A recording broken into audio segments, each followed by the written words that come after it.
durante a aula, depois que a gente faz uma série de explicações, introduz um conteúdo, que a gente pare em determinado momento e pergunte para os alunos: vocês entenderam? Posso continuar? Tem alguma dúvida?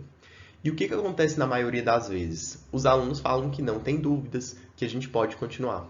O problema é que depois de um tempo, quando você vai corrigir um exercício, quando você vai corrigir uma prova, você descobre que havia dúvidas sim, e que eles não tiraram naquela hora, que você deveria ter intervido imediatamente para conseguir sanar aquelas dúvidas. Esse feedback dos estudantes falando que não tem nenhuma dúvida ou que eles realmente aprenderam que você pode continuar o conteúdo, acontece basicamente por 3 motivos. Primeiro, eles já tomaram essa pergunta como algo retórico. Então, eles respondem de forma automática, sem refletir se de fato houve aprendizado ou não. Também pode acontecer deles terem a consciência de que eles não aprenderam e terem medo de se expor diante da turma.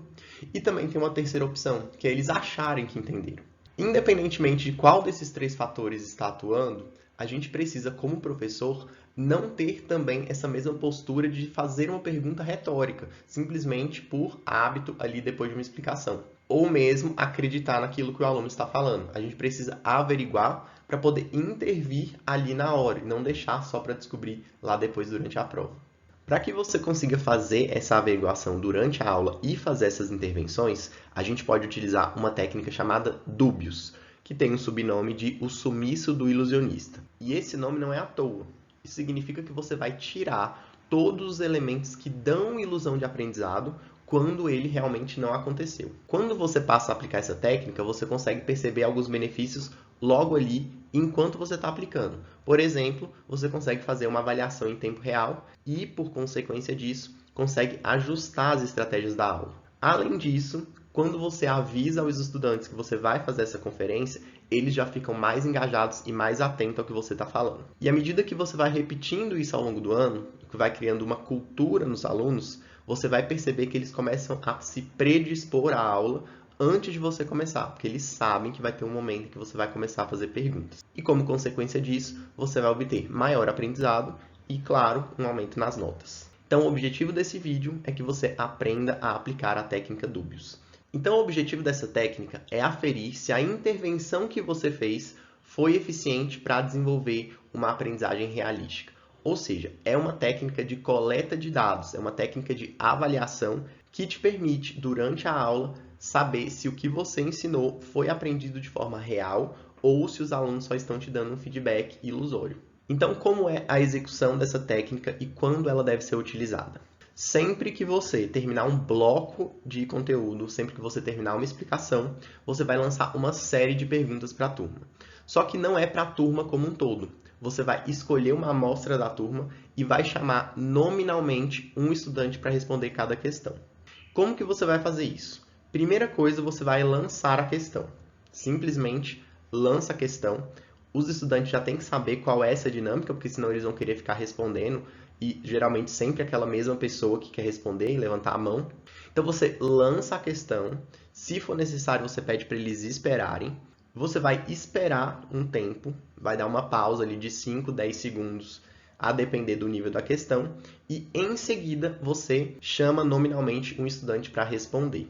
Você tem que deixar claro para o estudante que não existe a resposta não sei. Ele precisa falar alguma coisa. E se ele não estiver indo no caminho correto, se ele não souber como iniciar, você pode lançar perguntas que levem ele à resposta que você quer. Isso também deve acontecer quando o estudante dá uma resposta incompleta. Não é interessante que você aceite respostas incompletas. Você sempre tem que visar a excelência, você sempre tem que visar aquilo que é a melhor resposta, a resposta mais rigorosa. Então, caso esse estudante não tenha atingido a resposta que você almejou, você vai perguntar para ele, para que ele complete essa resposta. Se esse estudante ainda assim tiver muita dificuldade para responder, você pode pedir para que um colega ajude. E sempre retornando para o primeiro para que ele responda novamente. Se nesse processo todo você entender que os estudantes todos estão com dificuldade, então isso significa que houve um problema na sua intervenção, então você deve voltar e revisar aquilo que você falou. Então, como você pode aperfeiçoar o uso dessa técnica ao longo do tempo? Então, você pode começar primeiro trocando as perguntas de você entendeu, alguma dúvida, aquelas perguntas retóricas, por perguntas diretamente relacionadas ao conteúdo que você acabou de passar. Você pode fazer isso até de forma esporádica mesmo, sem muita preparação, depois que você terminar um bloco de conteúdos, até para você se condicionar a isso. Então, quando você perceber que você vai perguntar se eles entenderam, se você pode continuar, você automaticamente troca isso por uma pergunta relacionada ao conteúdo. Quando você já estiver acostumado a fazer isso, você pode começar a preparar essas perguntas com antecedência. Isso é bastante importante porque quando você prepara as perguntas com antecedência, você também já prepara qual que é a resposta mais rigorosa, qual é a melhor resposta que você espera do aluno. E aí você pode, inclusive, fazer aquele jogo de corrigir, de melhorar a resposta, de questionar mais ainda o estudante para que ele consiga chegar na melhor resposta possível para aquela pergunta. E por último, quando você já estiver dominando isso muito bem, já estiver conseguindo fazer isso bem no seu planejamento, você pode, então, começar a combinar com outras técnicas que nós vamos ver aqui. Algumas observações práticas para que essa técnica tenha a sua melhor performance. Primeiro e mais importante, os alunos precisam saber que você vai aplicá-la ao final do bloco de conteúdos. Por que disso? Para você não pegá-los de surpresa.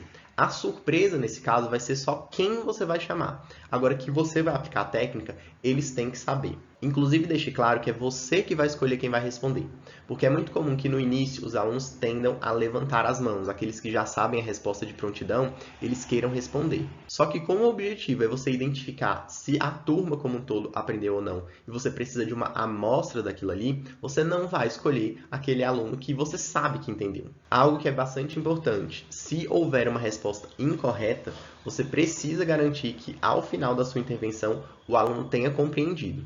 Então, se ele não respondeu corretamente ou se ele respondeu parcialmente, você precisa conduzi-lo a uma linha de raciocínio para que ele responda aquilo que você deseja. Algumas dicas e algumas orientações para a aplicação dessa técnica em alguns contextos específicos. Por exemplo, em disciplinas práticas de laboratório, educação física, como que eu posso utilizar? Eu posso pedir para o estudante descrever um procedimento, o passo a passo de um procedimento, ou eu posso pedir para ele executar uma parte do procedimento, dizer por que aquela parte é importante. No caso da educação infantil, pode ser que alguns estudantes eles ainda não consigam verbalizar ou eles não conseguem elaborar uma frase para poder te responder.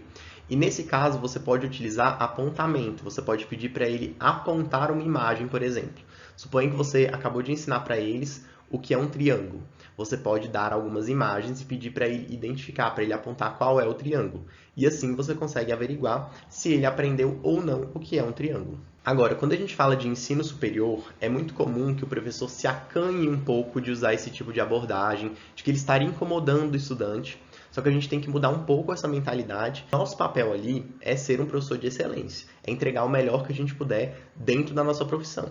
E essa crença de que você está incomodando o aluno, ela cai por terra quando você começar a utilizar essa técnica. Os estudantes veem muito valor nela, inclusive eles passam a entender que você valoriza o tempo em que eles estão ali na sala. Eles param, inclusive, de fazer atividades paralelas. É muito comum que os estudantes de ensino superior, eles não aproveitem bem a aula, que eles estudem sozinhos em casa. E a partir do momento que você começa a cobrar que eles respondam ali na sala, eles passam a enxergar mais valor na sua aula, que eles realmente estão aprendendo e não precisam estudar tanto sozinhos porque eles têm o seu apoio ali. E eu vou repetir muito isso ao longo das técnicas quando eu me referir ao ensino superior. Mude a mentalidade de que o estudante do ensino superior, por ele ser mais velho, ele não vai ser sensível a esse tipo de prática. Vai sim, e ele vai valorizar bastante. E para terminar, é bom a gente deixar claro que qualquer instrumento que permita uma coleta de dados instantânea a respeito da aprendizagem dos alunos é pertinente. Existem inclusive algumas alternativas para que você colete dados de forma instantânea de toda a turma de uma vez. A desvantagem desses métodos é que às vezes eles demandam um tempo muito grande de preparação. Além disso, nada substitui em relação a chamar a atenção do estudante do que a possibilidade de chamá-lo nominalmente. O uso dessa técnica traz duas grandes mensagens para a gente. A primeira é que você nunca deve supor que o aluno aprendeu. Você deve buscar evidências de que ele realmente aprendeu.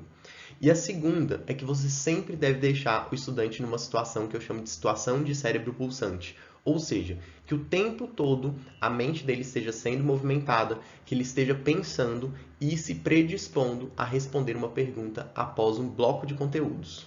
Eu espero que você tenha gostado dessa técnica e já esteja planejando usá-la na sua próxima aula. E eu te encontro no próximo vídeo, onde nós vamos ver já a segunda técnica de gritos de guerra. E eu te espero lá.